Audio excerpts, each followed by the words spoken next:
Good morning, everybody. Happy Monday. Good morning. Welcome back. Welcome back, everybody. Gloomy Monday here in New England, I think. Kirsten, how are you doing? Happy Monday, Carol and Kirsten. I'm going to be really careful about not spending a lot of time on introductions because I went to an Atha meeting this weekend and I got a lot of feedback that I spend too long on introductions. So I'm going to keep my eye on my thread and say, you know, I love you. I'm so happy to see you. I'm reading the thread, and I'll try to get right to the meat of things a bit sooner. It is what it is. It's very happy to see you all. I'll make sure I see any conversations that are coming along here. Um, but I hope you all had a great weekend. I had a great weekend. I was a bit confused because on Saturday I woke up and I thought that my Atha meeting for the Quiet Corner in Connecticut, takes place in Woodstock, Connecticut, at Whispering Hill Rug Hooking Store, which is my favorite rug hooking store, anytime of anywhere. But hey, Anita. But I looked at my phone and I forgot I had changed the theme on my phone to be a summer theme. And when I did, it changed the format of my calendar. So, technology, right? So, when I looked at the phone, it looked like the meeting was happening the last day of the week, which would be for me Sunday, according to the old format. But indeed, it was Saturday. So, I literally jumped off the couch without even sipping my coffee, got in the car, and went because it's like an hour and a half. But it was a wonderful Atha meeting. And for those of you who, we're getting back into it now that people are, vaccinated and meeting up. We're getting back into Atha. And for those of you who are beginners, Atha is the Association of Traditional Rug Hooking Artists, which means it's a group of rug hookers who get together in your area too. And it's a lot of fun. It's a social group. It's very sort of nominal amount of money that you pay per year to go, and the sort of board of the group put together speakers on a regular basis, people coming in to talk about different aspects of rug making or new things or new products, or sometimes stores come in and represent depending on where you are. So it's a fun thing to go to, but it caught me by surprise. It really caught me by surprise. But more on that in just a second, because I want to tell you about that. I have to tell you and show you some of the things that I found and unearthed, because you're going to go cuckoo for Cocoa Puffs. But good morning, everybody. Oh, the Hook and Book. Thank you for reminding me, Cynthia. It was super fun last night, the Hook and Book. I'm not recording the Hook and Books because, number one, I really need permission from everybody in the group. And not everybody feels comfortable with being recorded when they're, for example, um, sitting on their couch, laying in bed, just house in the background, things in house, people in house, who knows what.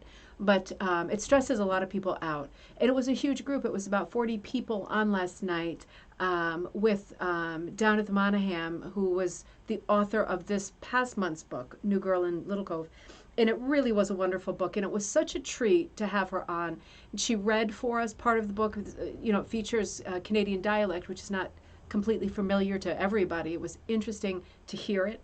And she added so many interesting insights. There were some great questions that came up. We stayed on for about an hour, and I thought the questions that everybody was asking were super smart, and everybody was friendly and nice. And she wrote to me multiple times afterward in the evening. And she's in England. She's Canadian, but she's moved to England when she married. So she wrote multiple times and said she had such a good time. She normally does groups that are like 5, 7 people. We were like 40, so it was a lot. And she said she enjoyed it so much because everybody was so friendly, had interesting things to say, different things to say. At these book club meetings, you're not required to say something brilliant and insightful. It's for fun. But a lot of people do say interesting things, and things snowball. And sometimes you think you don't have anything to say, and it turns out you have something fantastic to say, or something clicks, and you get the chance to say it. And having the author there was great. So Marcia came up with the idea of doing the book this coming month. Now I just put it into did I put it into I put it onto the Facebook page. I'll add it to the description of this as soon as we're done. It is by Tracy Chevalier, and it's called A Thin Line. Am I right? A thin line or a thin seam? Keep wanting to say a red line, a thin red line. I know that's not it. Help me out here. I've looked it up 5 times this morning, honestly, and it's incredible that I know somebody's going to write it for me. That's going to be the book for this coming month. So I put the link up on the Facebook page, and I'll add the link to this too. Now, I have written to Tracy Chevalier, but as you know, she's probably the most famous author I can think of, American author that I can think of. So it's a long shot, but I do live by that great 1920s Depression era slogan, never try, never win. So I shot her out an email last night, and red thread, thank you, Kira, the red thread, Tracy Chevalier. Thank you. Nope, the red thread. Single thread, thank you, Anita, single thread. That was me that threw the red in it. It confused you, Kira. A single thread. It's her latest book. And as you know, she did The Lady and the Unicorn. I think she did, sometimes I confuse her with Susan Freeland, Girl with Pearl Earring, and all the historical. They're both very successful historical fiction writers. And not corny, like meaty, not adventure like Dan Brown, but very good and meaty. And this is super appealing. Thanks, Diane. Oh, Diane is on from the Velvet Hook. More on that, too. Thank you so much. A single thread. That's it. Marcia said in the book club last night that this book has to do with, paraphrasing from what Marcia said, because I certainly haven't even started to look, has to do with a church congregation and making needlepoint kneelers. I think that's what you said, Marcia.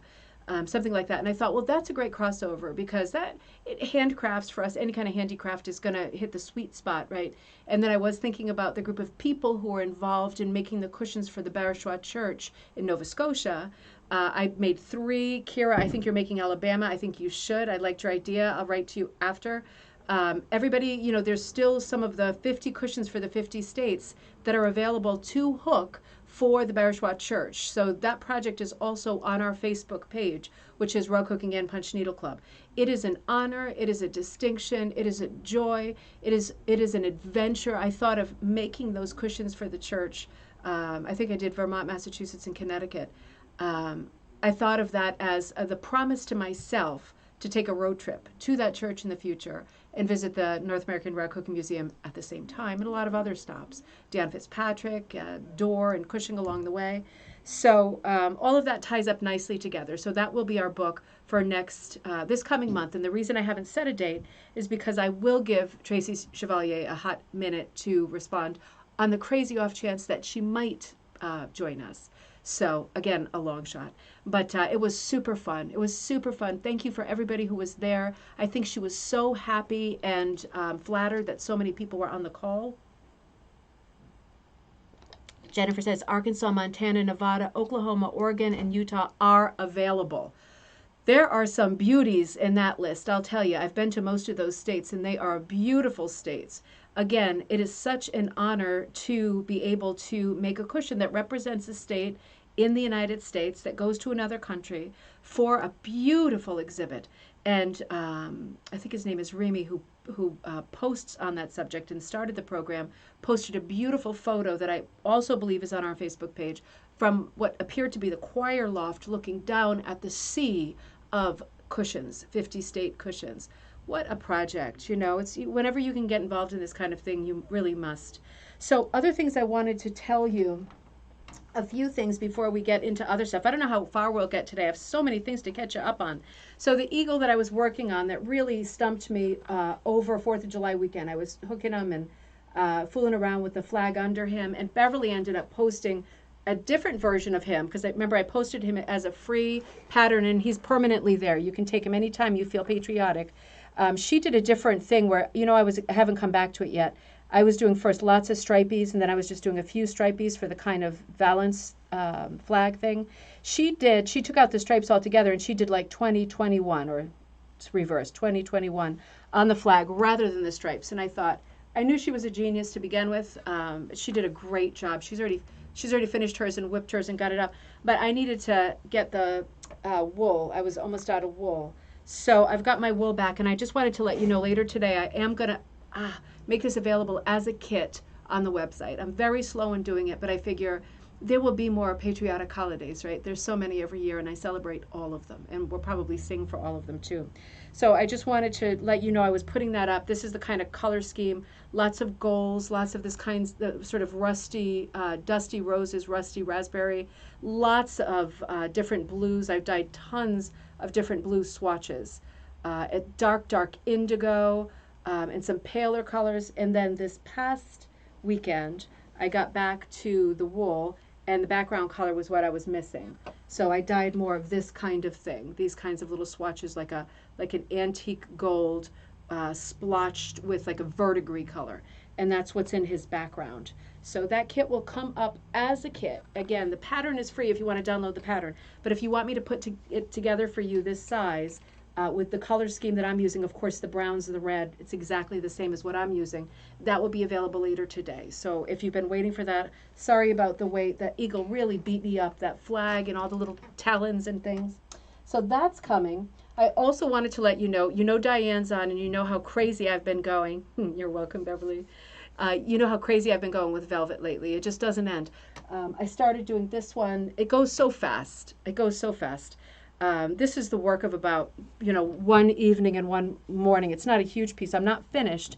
I'm going to do a video on it later, but it's just a simple floral that I have in my shop. I forget what it's called. It's the Poirot, maybe Poirot flower pot. Yeah. I'm always thinking about British cozy mysteries. But yeah, I'm still going strong on it, and I'm going to make a video on it. But this is very, very fast going. So I've got this going now. Diane is working with me on a different project so we can offer a velvet kit, because I keep talking about velvet. Sorry about the weird view, the hind view. I've been working on this other project for a while for July, because this is National Ice Cream Month. Did you know that? Am I enabling you? You're going to head out after this and go for a lunchtime ice cream? Because just knowing that, I think, gives you just across the board permission to eat ice cream constantly. I was really struggling, if you were on Zoom with me on Thursdays, I was really struggling with the composition for this design, because what I wanted to do was a traditional rug hook, very traditional, more traditional than I normally do, traditional rug hooking design with 2 cornucopias, except, reverse like this. I'm going to show you, but they're not cornucopias. They look like cornucopias at first glance, but they're actually baskets/cones with ice creams coming out of them. So that's what I was working on, and the Zoom call helped a lot. Karen helped a real lot with getting me to the idea of shaping the cone like a cornucopia, because I was shaping my cones like triangles, and it was creating a composition nightmare. So I got there in the end, and I literally just put it on before the Atha meeting the other day. I am nowhere near finished, but this is what the composition will look like. It's 2 cornucopias. Oh, you know what? I printed out the thing that I wanted to show you, and then I don't have it handy. I'll show you tomorrow. You can see real clearly it looks like 2 cornucopias, very, very old-timey, but they're scoops of ice cream. And I'm outlining them black for the moment. And around the edge, instead of putting lamb's tongues, I am putting more scoops. And yesterday, I did some dyeing for it. But what I really want to show you is in the background, I used all velvet. Not for the ice cream, but in the background. The color's not good on this dreary day. Let me see if I can come over here. In the background, I used Diane's velvet.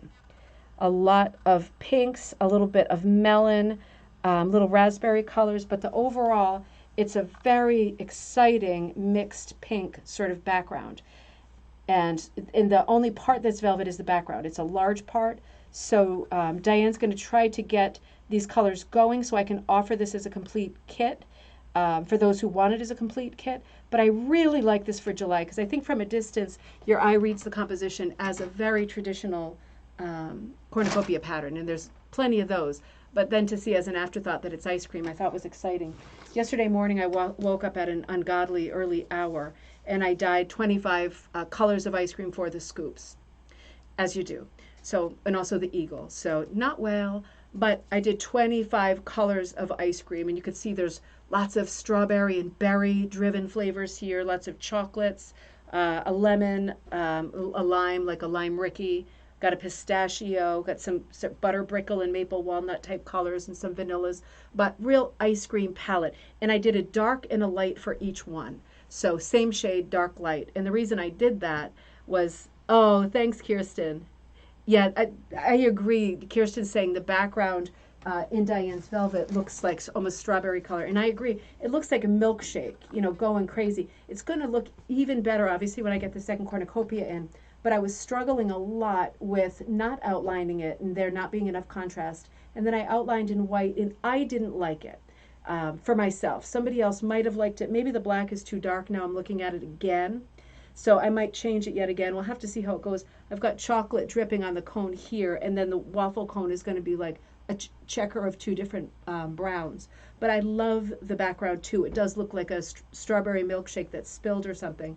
I'm really second guessing the black now. That might be a bit too severe. Really second guessing that. Maybe I'll take that out and do it instead in like a Bordeaux color, something like that. Or maybe a cherry red color. Oh, maybe a cherry red. I do have cherries in it. That's the problem. Maybe a Bordeaux color. I'm thinking I don't like the black now. I was thinking it looked all cartoony, but it might be a bit too dark for this palette. So that kit is going to come with the velvet, hopefully, and all the colors of scoops, 25 scoop colors, because there's 25 scoops in the composition, so each scoop is a different color, and a dark and a light shade of every single color, because I figure you need to shadow your scoop. Have you ever said that sentence before? I know I haven't. You have to shadow your scoop. And one other thing I want to show you, Kirsten, you're going to kill me. Kirsten's working on a latch hook for me. She's going to do this pattern for me. You know how I feel about latch. I feel like it's just as viable as any other kind of rug making. You're using a different hook, you know, woohoo. No, nothing is better or more highbrow than anything else as far as I'm concerned. So I really wanted to put out some latch patterns, and Kirsten's going to hook the first one, which is this. But Kirsten, I made it way too big. Very simple pattern, but in latch, it's going to be gorgeous. Kirsten, I made it so big that when I was trying to get it on my latch backing, which is a huge roll, it was too big for that. But it is on the way. I'm putting together a latch kit for that. Headed Kirsten's way, and I've got to round up some more colors like this for all the lamb's tongues. And the background's going to be like these light green colors. So Kirsten's working with me on that, and huge thanks for that, because I think we should recognize latch as just as viable a kind of rug making as anything else, because why not? So as we're getting on with time, you can make a caramel color. Ooh, interesting, Jill. I could do that. You know what? I might do that. Like a dark caramel color, like Pro Chem does a color called Taffy. Maybe I'll do that. By the way, Pro Chem, the dye company in Fall River, Massachusetts, they are finally opening again starting this coming Friday. They have been closed all through this COVID time. They're opening again on Friday, so you are able to go into the factory. You know, you can't do tours and stuff like that, but you know, you can get your colors and your supplies from them. They have all kinds of dyes. And, you know, if you ever have questions about dyeing, you can call ProChem and actually speak to Vicky in the laboratory. That's something I do from time to talk about color or what you're putting the color on. And they are so forthcoming and helpful. Mary is at the front and Vicky is in the lab. And between them, they can help you do anything you want to do with dyeing and mixing. So if you're local, that's interesting to know. Beverly, funny you should say that. Funny you should say that, because that's the part that I forgot to say while I was staring at my black lines in misery. I will bring that set out as a swatch set, because it is, I have to figure out how to do it, because it's 25 colors, but it's 50 with the darker ones. So I'll have to figure out how to make that work. It's an easy set to do because I've already established the colors, and it is super good for summer. Super good. So when I do this much work, it's worth putting it out as a swatch set too. So I will do that. I will definitely do that too. Perfect. So what I wanted to say was, hey, April, this weekend when I went to Atha, you know, I went up to Whispering Hill, and I went, the place is owned by Donna Swanson, who is like one of the great icons of rug hooking, right? She's been in it forever. She's a Promogown certified teacher. She's one of the people who has part of the library of Promogown rugs that travel with teachers, so teachers can show firsthand the Promogown techniques. It is the most, I can't overstate it, it is the most outrageous Aladdin's cave of rug hooking. There just isn't another store like this on earth.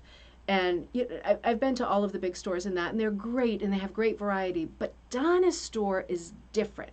It is in Woodstock, Connecticut, close to the Rhode Island line. Now, I planned an event with her, not an Atha event, just an our group event. If you would like to come, if you can get there in any way, planes and boats and trains and all that. What date did I make it? Okay. August 21st, 10 to 2. So I will tell you, when you go in this store, I know I've said this before and I've posted it in the group, she has tons of wool. She's got every kind of wool. She's got large quantities, small quantities, a lot of fat quarters that Joyce dyes, who works closely with her, lots of small scrappity scraps. Kirsten, it's the best, right? It's done as home. There's lots of places to sit and hook. All of the main things are there, but then there are these old time, I don't know how many sets of these old sort of apothecary drawers, you know, like you would find in an old time apothecary, little wooden drawers, spool cabinets and such that pull out. Everything in those drawers is for sale. She's got pincushion dolls. She's got tiny Grenfell rugs and souvenirs from Newfoundland, little hooked things, coasters and stuff. She's got tools like you wouldn't believe. She's got like a whole cabinet of 8 drawers that are just jammed with rug hooks. It looks like your hardware junk drawer in the kitchen, except it's only rug hooks. And they're all different prices, but there's a lot in there that are like around $10. There's some in there that are $70, and there's some antique ones in there. But she's got a lot that are super affordable, every kind that you can think of. And then she's got just as many drawers of punch needles. She's got old magazines. She's got everything. She's got everything. And she's got, I would say, hundreds of her own rugs she's made in there. You can tramp right through the place and look at the rugs and take pictures of the rugs. She lives there, but she always encourages people to go into all of the rooms, including her bedroom, where she's got like an original frost above the bed. I mean, it's like a museum. It is the closest thing to a museum that I have seen, not having been to Canada, to the North American Museum. And the reason I'm making such a big deal out of it is partly because there's an event coming up for us there, if you can make it, and partly because I know this group who watches Coffee Time loves the history and loves the books. And I will tell you, I haven't been all last year, and I've been doing Coffee Time in the meantime. And I will tell you, every single book that I have ever touched or mentioned on Coffee Time is in that store, with no exceptions. All of them. The one that you're thinking of, oh, that little one from that night that everybody went on and bought the last copy on eBay and there were only 2 to start with, she's got it. She's got multiple copies of it. She's got new old stock like I've never seen in any store of any category.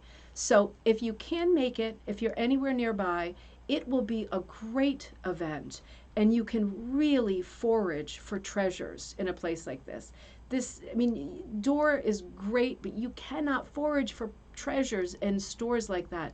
You need an old-timey rug hooking store that functions the way Donna's does, with all of these nooks and crannies, and she just encourages you to snoop all over the place. She says everything that isn't nailed down is for sale. So for example, I went through her, I'm not going to get to commentary today, I don't think, but I was going through her punch needle drawer because we were talking about the Craftsman. Because Diane, we were talking about how somebody had said that the Craftsman works really great punching velvet. Well, incredibly, she didn't have a Craftsman. But you know what she did have? Don't be mad, because I'm a little pig, and I'm very lucky that I live where I live. She had the Danella Egg Beater punch, right? Like, this thing is as scarce as a hen's tooth. They come up on eBay like once a year, if that, and when they do, they go for a crazy amount of money. This was in the draw for $30, and I got it. And it's called the Egg Beater style of punch. It is the Danella. It comes from Sweden or Norway. It comes from Scandinavia. And it works like this, like an egg beater. And it walks itself like all these punches do. But this one is considered to be, and this is like a 1970s item, considered to be the Rolls Royce of punches. And it is regarded, it's known as the Egg Beater. And it is super scarce. And it was right there in the drawer. I'd never opened that drawer before. I've been to her place many times. I'd never opened that drawer. And look who was hiding in it. Danella was hiding in it. So, you know, I'm going to do a video with this and show you how this works. But there's a catalog that goes with this. It's a bit dated design-wise because it's smack in the 70s. But things like this, I'm pulling out of random places and just feeling like a little bandito in there, going through stuff. And I went through books and bought tons more books to share with you. And there are more copies of all of these books. There are copies of every book that I've ever shown on Coffee Time, and they're not expensive. So I mean, some of them were like This one, for example, I think was 22. I've never seen this book before. Joan Scobie. These are upcoming on Coffee Time. Rugs and wall hangings. Much of it is about, some woven rugs, but much of it is about hooked rugs. I grabbed that one. I'm just going to show you a preview of some of the treasures I got. This is my bag of loot, along with the egg beater. I got a bunch of old catalogs, so that sometimes when we're looking at designs, or someone Fiestaware designs to dream on, I think that's Jane McGowan. I got a bunch of catalogs. I got the Red Clover catalog, and I think I already had it, and if I did, I'll post that or list that for someone else. But you know, a Pris Butler 2013. There's a bunch of catalogs there that were doubles that I didn't get. I didn't buy everything. In other words, there's still tons. But this kind of thing, Fluff and Peachy Bean, I hear about them a lot, and I've never had one of their catalogs. So I got a bunch of those. Heart and Hand rug hooking. Have you heard of them? Crocodile Mola. I mean, I was going crazy. So yeah, I found a bunch of stuff, and there was everything was still left. There's multiples. I found this Rittermere catalog. Remember we were talking about Rittermere, and we will return to Rittermere. But I found an actual catalog. I'm saving that. Heritage Hill Patterns. Got one of those. Never seen this before either. Nanset catalog. You know, if you're like me, you find something like this that relates to rug hooking. It's been bound by Staples, right? This is such a scarce. I mean, this is the kind of thing you want to hold on to, because again, when somebody posts something, a pattern like this, and they say, has anybody seen that pattern? Is it a commercial pattern? I can't identify it. It's not in any of the big catalogs. Well, hey, it's in the Nanset catalog, and now I've got it, and I have a chance to find it. If you post it on the page, I have a chance to find it, because the more catalogs I have, the more references I have, the better chance we have of pulling it all together. I got this little book called The Art of Rug Hooking by Martha Batchelder. I almost said Bachelor. So that's a cute little book we'll look at in the near future. This nice book called Bed Rugs. Have you seen this one yet? This is really nice, by Jessie Armstead Marshall. And apparently she passed away recently, but it is a signed copy. And I heard from one of the other ladies who was there that there was actually an event at Donna's, a Atha event years before I was on the scene, where this book came out, and they were all working on bed rugs in the old-time way, not hooking. It sounds like they were doing sheared rugs or caterpillar rugs. So that was one of the projects they'd done there in the past. But there's still a ton of those rug books, bed rug books on the shelf. The Hooked Rugs of Agnes Wormuth. So we'll look at that too. These are all books that we can look at. These are older books. So again, if there's any chance that you can make it there on that date, what a party we will have, hanging out, doing a little hooking, scrounging around, looking for some stuff. It will be a wonderful time, and I hope that you can make it. More dates coming up, because I'm about to announce, hopefully today, also the next Designing Like class. And my idea for this month is going to be, I already lost it. Isn't that amazing? Amazing. Give me 1 minute and it'll come back to me. Canadian folk artist Maud Lewis. See, all I had to say was Canadian folk artist. Designing Like Maud Lewis. That's the idea for this month. And I'll probably scatter in, Grandma Moses is still very much under copyright. Maud Lewis is partially, and I do have permission for one of the museums to use patterns and designs, but I'm not really using her patterns and designs. We're designing like her. So the theme of this coming month will be designing like Maud Lewis. But again, I'm also going to throw in images of, for example, Grandma Moses, and some of the other primitive female artists. And the one thing they have in common, two things, they're all female, and they were all quite advanced in age when they came to the folk art of painting. So we're going to be looking at their designs. That'll be coming up soon. Hey, Lisa. So let's just do a little commentary for a few minutes, because on Friday I left you dreaming. I was just dreaming all weekend about this modernist rug movement. And what a big deal it was. And I couldn't stop putting myself in that place and time, the 1920s, when people had been looking at traditional rugs and participating in the sort of Americana movement or the colonial revival movement, and you're collecting all kinds of bits and bobs that you feel are historically important or significant or remind you of the country's heritage. Your brain is trying to get away from the heavy urbanization, industrialization, and you're thinking of old-time charm and old-fashioned things. And then along comes the modernist movement in hooked rugs. And you are assaulted every time you turn the page of a magazine. There's going to be a modernist rug there, usually put out by either Ralph Pearson or the Hex. Remember the other, I don't want to say competition, because it's not like they were fiercely competing with one another. They shared a stable of designers between them, not on purpose, just because those people were free to work for who they wanted to. But, you know, those two people respectively, Rosa and Zoltar Hecht and Ralph Pearson, at the same time, were doing all kinds of advertising and marketing for this new style that became later known as the modernist rug. To them, it was just a tasteful rug that was designed by professional people, professionally trained artists, right? In other words, getting away from the sort of folky motifs, getting away from the naive looking motifs, and moving towards something, assuming that you wanted something for your floor that was designed by a professional artist. And with that in mind, they were putting out a series of rugs that were often called, here we go, we probably looked at this ad, architectural rugs. And the reason they were promoting them that way was architecture was a big thing.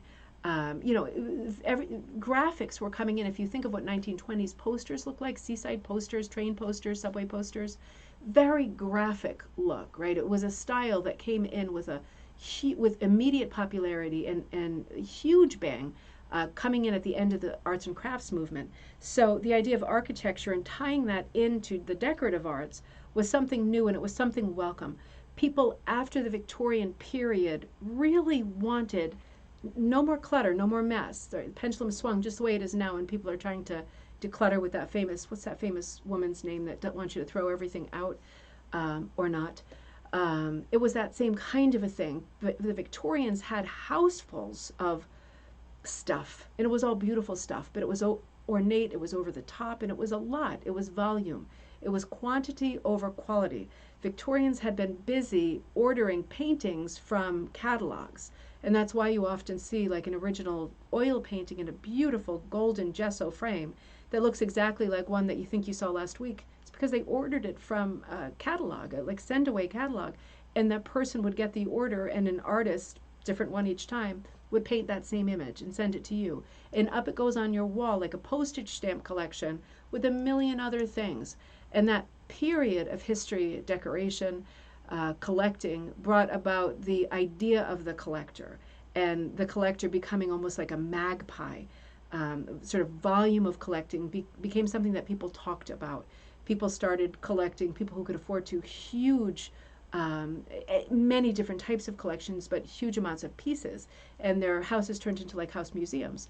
And we see this carrying over into the rug world. For example, Beauport, which I talk about all the time, and I'm still trying to get in touch with Martha so we can get a tour going that we had before COVID happened.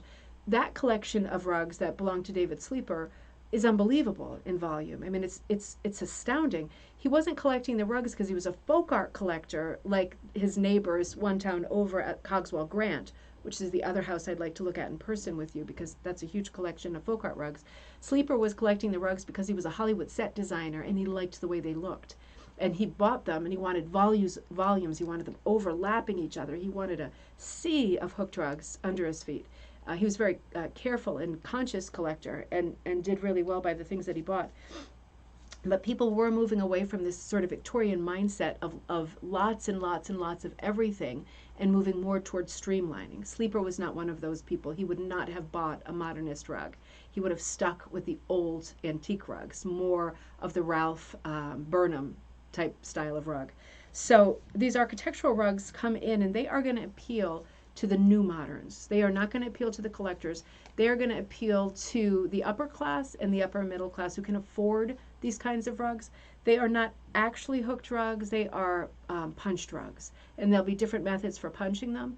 They are hand punched, but if you remember from Friday, they are punched in an assembly line sort of fashion.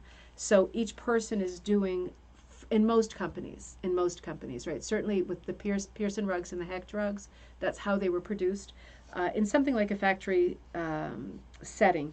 And it came up during coffee time that, you know, it was a bit of a problematic thing in retrospect, having people work in that environment, because that environment was so hazardous to one's health, so sort of inhumanitarian in the hours and the amount of work that was expected, the heat and the circumstances, all kind of rough. But I'm going to end this episode by going back into Ralph Pearson a little bit. I showed you the picture of him last week. I think he's remarkably handsome, very sort of debonair, and obviously an artist. I mean, you would think maybe first poet and then artist. You wouldn't think car salesman, you know. He has the look, doesn't he? But he was actually born in Angus, Ohio, and his family moved to Chicago when he was a young boy. He began his art education in Chicago. He was a newsboy, and he started studying art at night. So he got into art from 1901 to 1904, attending the Art Institute of Chicago. And in 1925, art critic Luna Osborne, in the most comprehensive published essay on Pearson's early life, recounted Pearson's entrepreneurial efforts in Chicago that would foreshadow his success later with the rugs, right? So what happened then was, I'm paraphrasing, while Pearson was in high school, he established a newsstand, right, because he's a newsboy, that earned him, again, the year is 1925, that earned him $300 a month. And it was followed a few years later by his establishment of 4 retail outlets. He's just a kid at this point, with 30 employees and a gross sales of $60,000 a year, 1925. Pearson moved to New York City. He could afford to in 1913. He studied with Hugo Robus at the Modern Art School. This is another school that's very hard to research because it's called the Modern Art School. He spent the summer outside Manhattan as a teacher at the colony I talked about a little bit on Friday called Elverhoy. This is a big deal because it ties into a lot, and a lot of the artists that we will talk about in the next couple of days that cross this modernist rug movement were part of that colony too. So it's not a coincidence. It is a crucible of fine artists who crossed over into rug hooking. So in 1914, he traveled to Taos, New Mexico, where he lived on a ranch until 1924. And like other modernists, Pearson was very interested in the Native American culture, and that reflected in the work that he did, of course. He loved particularly the Prince of the Pueblo Indians. I don't know if you can even say it in that context. And I'm reading. And their lands around the area where he lived in New Mexico. So he studied Mexican arts, quote. And after his first marriage, which resulted in the birth of his daughter, Paula, he then traveled to California, where he met the photographer Edward Weston, who's the person who took this beautiful portrait of him. Oh, I would love it if you could go. So, yeah, this is a big name at this time, too. Wait a minute, I've lost my place. That was Edward Weston. So Weston and Pearson maintained a friendship while Pearson lived out west. And their relationship is documented by the photographs. So there's more photographs of Pearson, not in this book, that Weston took.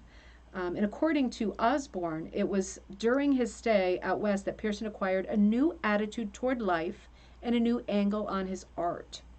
When he was in California, he met his second wife, Louise, and this is going to be kind of the person who saved him. If you know the story of Norman Rockwell, or if you remember our Thanksgiving Day coffee time, the story of his wife Mary entering his life and really being the person that pushes him and drives him and makes him who he is, gets him to that place where he becomes the person who he was meant to be. For Ralph, it's Louise. So he meets Louise because she runs a tea room in Carmel. Have you ever been to Carmel, California? It is such a charming little place. There's tons of expensive stores there, which always puts me off. But the place itself, going down to the beach, the little hill with little shops going down to the beach, is so charming. So his future wife, Louise, runs a tea room there. And he's romantically interested in her, so he often visits the tea room under the guise of using her kitchen to dry his etchings. I guess that becomes kind of a metaphor, doesn't it? I need to dry my etchings. Yeah, that would be a funny joke, I would think. So the couple soon married, and she remains his lifelong companion, and they have 2 children together, and they go on to move to New York City together. And it is at that point that his teaching career really takes off. They've already got money because he's made the money with his entrepreneurial stuff, right? It is a beautiful place, isn't it, Kira? So many beautiful places. So I'm going to pick this up again tomorrow, but his summers were spent teaching at Elverhoy, more on that, until he established his own summer art school in Gloucester, Gloucester, Mass. And that's kind of interesting. That's 1929. That's kind of interesting because Gloucester, Mass. Is where Beauport is. And it is the time that Sleeper McCann is living there, the Hollywood set designer who is collecting hooked rugs. So there's no mention of him in this book, but they would have lived there at the same time, and I would assume that they would know each other. It was a huge group of artistic people who lived in Gloucester at that time. So Sleeper McCann is one, Ralph Pearson is one, and it's interesting too because Ipswich is like literally 2 towns over, and that's the town of Ralph Burnham, and he would have been a contemporary of theirs too. Putting out his copies of antique rugs and repairing antique rugs and selling them at the same time, his copies, and thus saving so many of those early designs. So there's really a hornet's nest on Cape Ann, which is north of Boston. There's really a hornet's nest of rug hooking people and fine artists who cross over to rug hooking because, as we said on Friday, they get tired of lugging around their giant paint box, plein air style, with their palettes and their oils and all that stuff out into the all kinds of weather. They get tired of that. And they are, many of them, very happy to find a new medium. It's not weaving, is it? You don't need to have a loom that takes up, 3/4 of your living space. People, when fine artists at this time were finding rug hooking, it was an exciting thing because they realized that they could really experiment in a new medium without a lot of financial output and without a lot of risk. They knew, tapestry was a huge seller, and any kind of woven was a huge seller. So thus hooked rugs would be a huge seller, whether they be on the floor or on the wall. So this is just an interesting moment in time. This is the sort of American Bloomsbury of rug hookers that are just coincidentally meeting, or at least there's lots of them in one place. And that's the North Shore of Boston. So we'll return to the subject. Did he live in the artist colony that's in Gloucester? Karen, that is a good question, and I just shut the book. That was his art colony. He established his own summer school in Gloucester, Massachusetts. Let me look at that. Let me look at that right now while we're here, just in case I forget to pick up on that tomorrow. Let me give you the footnote on that. This is the best. All academic books are well noted. This one is the best I've ever seen. Gladwin Hill, and it was called Creative Art for Everybody on Gloucester's School Boat. So it sounds like the classes were taking place on a boat. Creative Art for Everybody, another one of these general names. But it says on Gloucester School Boat, and there's a transcript from the Boston Evening transcript, July 11th, 1934. Interesting. I'm going to have to see if I can find a reference to that online. Most things are online now, right? So I'll have to find out more about that. I don't know a lot about that colony.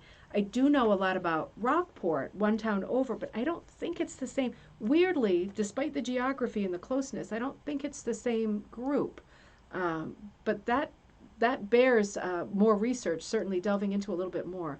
I do have the great History Press book that was put out on Rockport, and I think it's called Motif Number 1, with a famous sort of little peninsula juts out, and there's that famous little shanty out on this little strip with all of the buoys hanging off of it.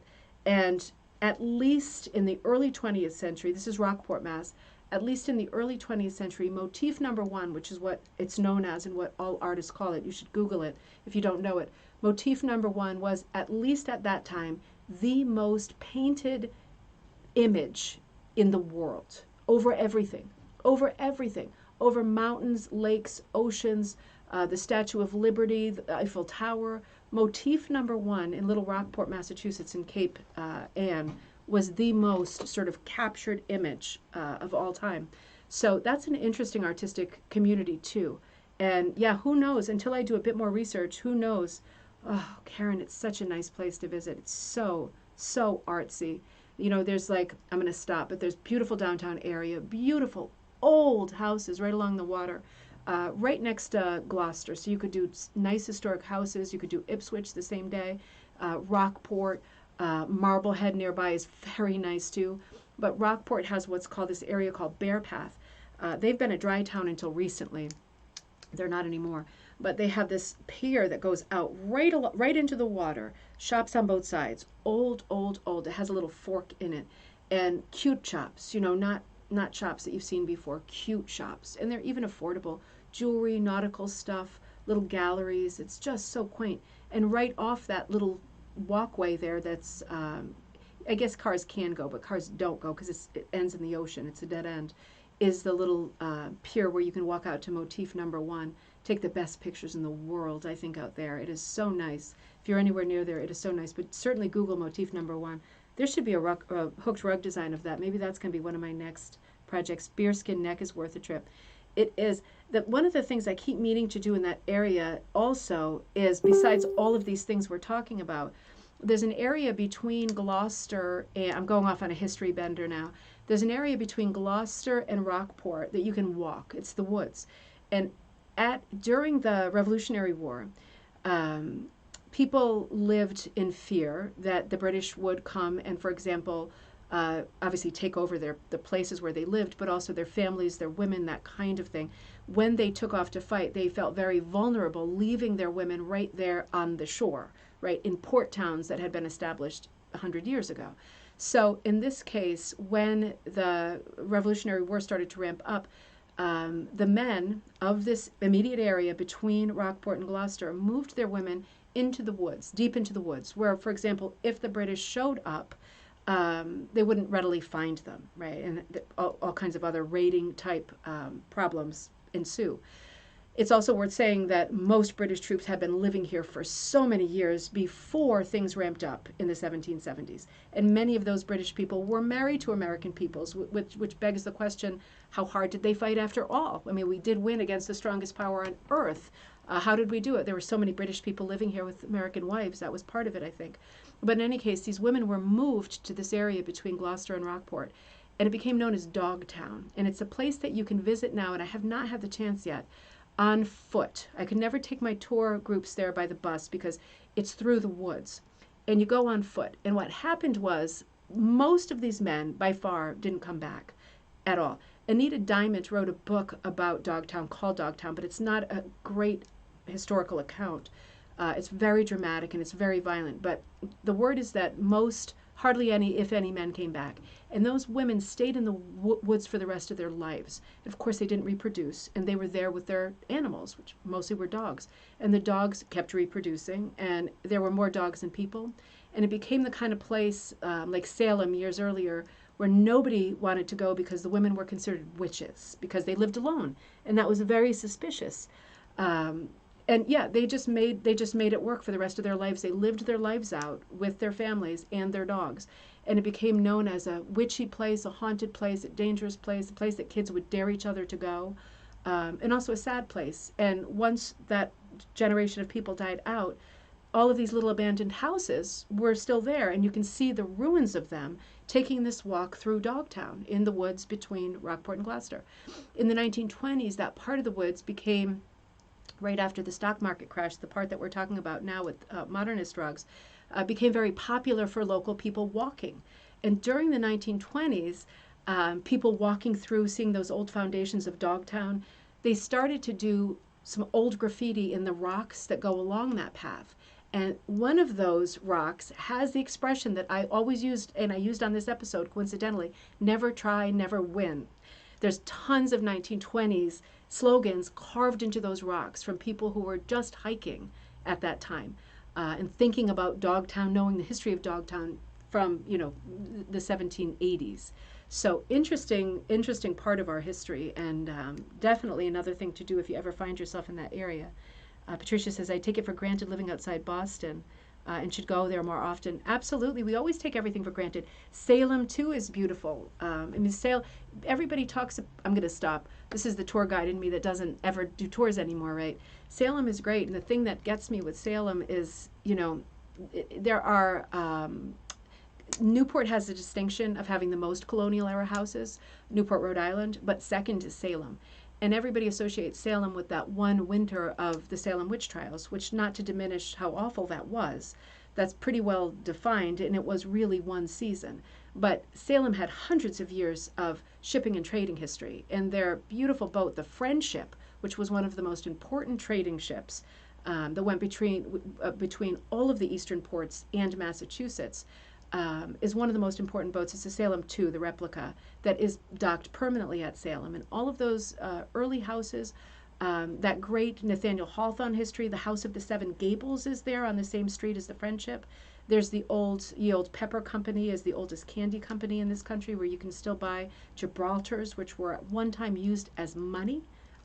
In anywhere in the world, they were used as cash because they were that famous and that desirable and coveted. There's an old sort of trading post shop with it smells like spices, with barrels, smells that you've never smelled before, except you feel like you have, but maybe in another life kind of a thing.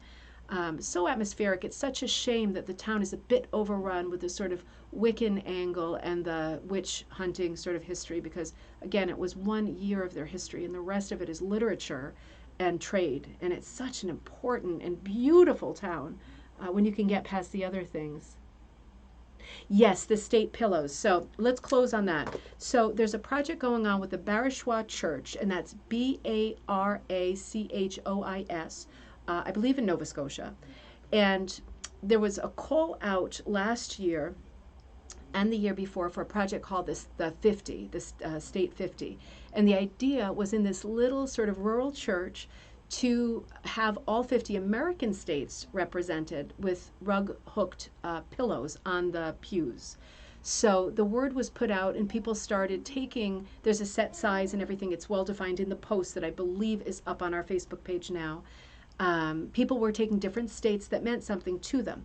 Now Jennifer earlier, and so most of the states have been taken, but Jennifer earlier in this post gave us a list of the states that are currently not taken. Let me see, Jennifer, I'm coming back up to you because that's important. Arkansas, Montana, Nevada, Oklahoma, Oregon, and Utah are available. So I'm going to pop the post again in the Facebook group, because it should be on top right now, but I'll pin it to the top in the event that it's not, because Remy, who I think is the person who organizes everything and who I was in touch with, and I have his information buried somewhere because I did my 3 over a year ago. He's the person to get in touch with, and he posted some beautiful pictures from the choir loft looking down at the pillows that are there, and it is like a sea of color. And he did close-ups of them too, because just last weekend I think the Barashwa Church actually opened. It's been closed, opened for people to be come in and look at the rugs. So the Canada border is still closed. Otherwise I would be there looking at the rugs myself and visiting my 3 that I sent so long ago now, and looking at all of yours for people that have participated in this. But you don't have to be from the state to do the state. If there's anything about that state that speaks to you, whether it's their state bird, their state flower, tree, a famous building, a famous story, a famous person, new or old, anything about that state that speaks to you, it would be great for them to complete the collection of the 50 states. It has been an ongoing project, and it means a lot to them to complete the 50 states in that little church, and it gives you the opportunity in the future to go up there and check it all out. All right, let's see. So again, I'll try to dig for that and see if I can make that a bit. Their Facebook page, thank you, Kira, their Facebook page is USA 50. So USA and the number 50. I messaged Remy and he sent the info. Okay, good. He's right on top of it because he's so keen to have this project completed. I don't want to say done or finished, but this is such an important project to him personally, and he is such a nice person. So yeah, that's how you can find the rest of them, and it tells you what size they should be. You can go over to your Joann's or Michael's, have them cut you a piece of foam. You don't have to buy a big expensive piece of foam. Have them cut you a piece so you pay for it like you do with fabric by the yard, not by a sheet of foam that you're not going to use the rest of. And I did actually do a video on ribbon candy hooking of finishing a pillow. In the video, I was finishing one of my Barashwa church cushions. So it's the right size and everything. You can see how I go about finishing it. Because if you don't do a lot of sewing and that part is intimidating, go and watch that video. It's really not as hard or as difficult as it seems. It's the toughest part if you're not a sewer, for sure, but it's not hard, and I know you can do it. So anyway, let's end on that note. What a long coffee time, but it was fun. I'm anxious to get back into this book, and now, Karen, you got me going, thinking about that crossover between, more than one art colony between 2 local little towns is a curious thing, and it does make me think, What else? Where else does it cross over there? You know, interesting. So I'm going to come back to this tomorrow. We'll talk about the modernist rugs, and we'll go a little bit further into looking at what some of those images look like. You're going to be surprised. They're not all architectural. There's some Halloweeny ones and some ones of swans, and really, really stunning. So I will see you tomorrow for coffee time. In the meantime, look up later on. I'll be posting some new things, and don't forget the new book for the book club next month is posted on the Facebook page. I'm going to add it to this link too. I will see you in the morning. Have a great day, everybody. Bye for now.